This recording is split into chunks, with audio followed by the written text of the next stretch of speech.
ఎన్ని షాపుల్లో దాని మీద ఎంక్వైరీ జరిగిందా? ఈ నకిలీ మద్యం ఎన్ని షాపుల్లో అమ్మారు, ఎక్కడ అమ్మారు, కనీసం రాష్ట్రంలో బ్రాందీ షాపుల్లో ఎక్కడెక్కడ ఈ మద్యం ద్వారా సరఫరా జరిగింది, నకిలీ మద్యం సరఫరా అయింది, బెల్ట్ షాపులకు ఎట్లా వెళ్ళింది, ఆ బెల్ట్ షాపుల ద్వారా ప్రతి ఇంటికి కూడా డోర్ డెలివరీ ఎట్లా జరిగింది అనే దాని మీద అసలు ఎంక్వైరీ జరిగిందా? అక్కడ మీరు దాడులు చేశారా?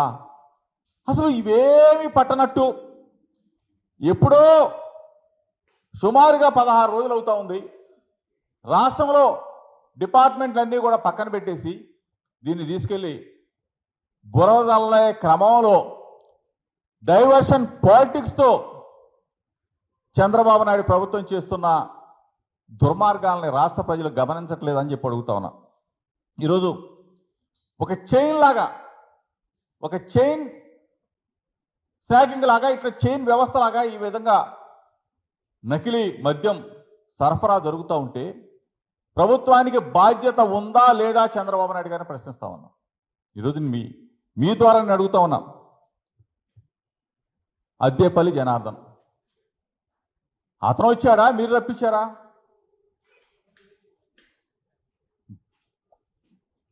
మీరు వెళ్ళి ఏమైనా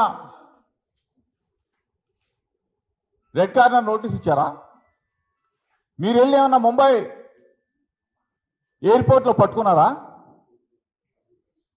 దుర్మార్గంగా అతను గన్నవరం ఎయిర్పోర్ట్లో దిగితే మీరు రెడ్ కార్పెట్ వేసి స్వాగతం చెప్పి అతన్ని రాసమర్యాదలతో తీసుకెళ్ళి విచారణ జరిపి కోర్టులో హాజరుపరిచి రిమాండ్ రిపోర్ట్ సబ్మిట్ చేశారు.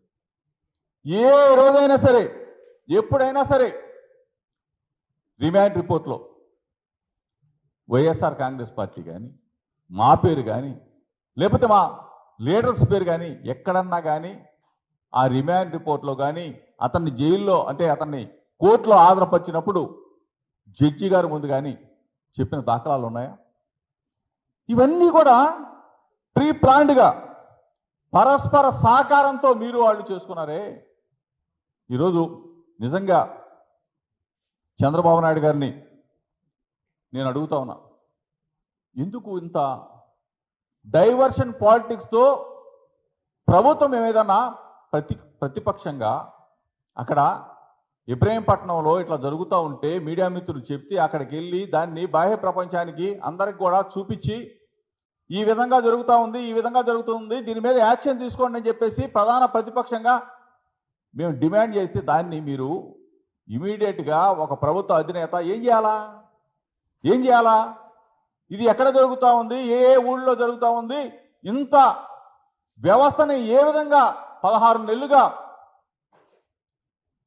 కళ్ళు కప్పి ఈ వ్యవస్థ నడుస్తూ ఉందంటే మీ పాత్ర లేదా? మీ పెద్దల పాత్ర లేదా? మీ ప్రభుత్వంలో ఉన్న పెద్దల పాత్ర లేదా? చంద్రబాబు నాయుడు గారు, లోకేష్, ఎందుకు మీరు ఇవి దొంగ చాటుగా దీన్ని పక్కన పెట్టి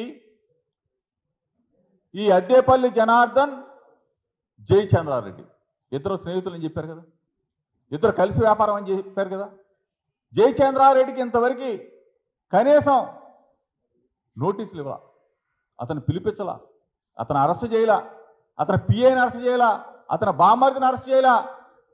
అద్దేపల్లి జనార్దన్ ఇద్దరు కూడా మీరందరూ కూడా కుమ్మక్కై అతన్ని రెడ్ కార్పెట్ తీసుకొచ్చి పోలీస్ కస్టడీకి తీసుకెళ్ళి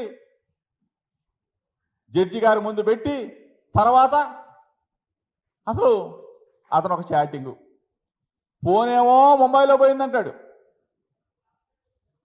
ఆ ఫోన్లో నుంచేమో ఒక వాట్సాప్ చాటింగ్ జరిగిందని చెప్పేసి జోగి రమేష్తో అని చెప్పేసి ఒక లీకు, నేను మళ్ళీ దాని మీద ఒక కంప్లైంట్, లేదు జోగి రమేషే చేయించాడు అని చెప్పేసి ఫోన్లో మాట్లాడతాడు, వీడియో కాల్.